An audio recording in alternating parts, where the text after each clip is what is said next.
90% investor muda ngerasa kejebak dalam labirin investasi. Gak ada lagi jalan untuk balik. Kenapa nih kira-kira? Apakah karena petanya kurang update atau mereka ngebaca petanya kebalik? Kamu udah coba nih ngikutin gelombang tren baru, misalnya menyelam ke NFT atau saham teknologi yang sedang ramai dibicarakan. Tapi seringkali kamu menemukan diri kamu tertinggal di belakang kisah orang-orang sukses. Survei tahun 2021 oleh Asosiasi Nasional Penasehat Keuangan Pribadi mengungkapkan bahwa 48% investor muda menyesal udah ngebuat keputusan investasi impulsif berdasarkan tren. Masalah utamanya, ada kesalahpahaman yang meluas tentang investasi di antara investor muda.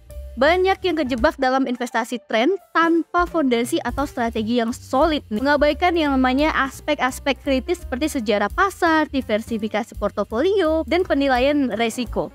Jadi pendekatan ini mungkin menawarkan kegembiraan jangka pendek nih guys, tapi seringkali gagal menghasilkan yang namanya keuntungan jangka panjang dan juga berkelanjutan. Investor jangka panjang yang berdasarkan keputusan mereka pada dasar-dasar pasar mengungguli mereka yang mengejar tren jangka pendek. Investasi itu tuh bukan cuma perlombaan guys untuk keuntungan cepat, tapi ini tentang perencanaan yang bijaksana, memahami indikator ekonomi, menganalisis keuangan perusahaan, dan juga menilai siklus pasar. Pendekatan metodis ini memungkinkan investor untuk membuat keputusan berdasarkan bukan hanya pada hype semata, tapi pada data yang nyata dan juga terukur. Dengan fokus pada prinsip-prinsip ini, kamu bisa membangun portofolio yang tangguh dan juga ditujukan untuk pertumbuhan berkelanjutan, daripada rentan terhadap volatilitas pasar yang didorong oleh mode. Salah satu kesalahan terbesar adalah memperlakukan pasar saham seperti tiket lotre keberuntungan kamu. Bayangin nih, banyak investor muda yang langsung terjun, terus kayak terpikat sama cerita-cerita orang lain yang katanya bisa mengubah uang cepat dalam satu malam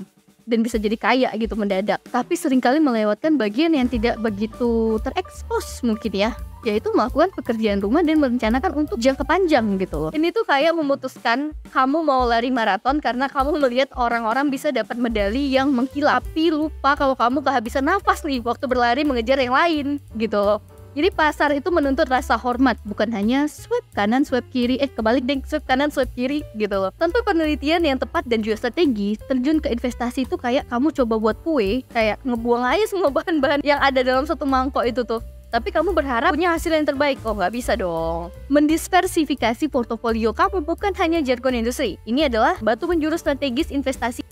Laporan dari Vanguard menunjukkan kalau selama periode 10 tahun, portofolio yang beragam memiliki keuntungan 25% lebih tinggi dibandingkan dengan portofolio yang sangat condong ke satu arah. Dengan mendiversifikasi, kamu gak hanya asal ngelempar dart ke sebuah papan dan berharap ada yang nempel gitu loh. Kamu secara strategis menempatkan investasi kamu di berbagai sektor, contohnya real estate dan bahkan komoditas seperti emas. Pendekatan ini membantu mengurangi resiko karena ketika satu pasar turun, yang lain mungkin naik atau tetap stabil, sehingga melindungi keseluruhan investasi kamu dari fluktuasi dramatis. Pentingnya portofolio yang seimbang tidak dapat dilebih-lebihkan. Ini gak hanya tentang menyebarkan investasi kamu, tapi juga memahami di mana dan bagaimana harus berinvestasi. Nah, sekarang kita bicara tentang emas nih guys. Ini tuh kan cuma logam yang mengkilap, tapi ini adalah investasi yang udah teruji dari waktu ke waktu dan juga udah bertahan, bahkan ketika pasar fluktuatif. Soalnya emas itu ibaratkan protein dalam diet kamu, esensial, dapat diandalkan dan juga selalu menjadi pilihan yang cerdas.